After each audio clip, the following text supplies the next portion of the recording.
கறி குழம்பு வாசம் அது மண்ண மண்ணக்க வீசும் மல்லிப்பூவும் பேசும் தமிழ் பொண்ணு நல்ல ரோசம் உரைச்சு பார்த்தாலே எனக்கு கேராகும் சூடா பார்த்தாலே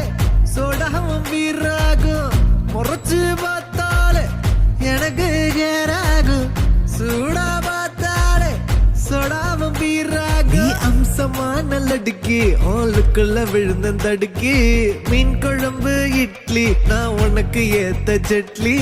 கறி குழம்பு வாசம் அது மண்ண மண்ணக்க வீசும் மல்லிப்பூ பேசும் தமிழ் பொண்ணு நல்ல ரோசம்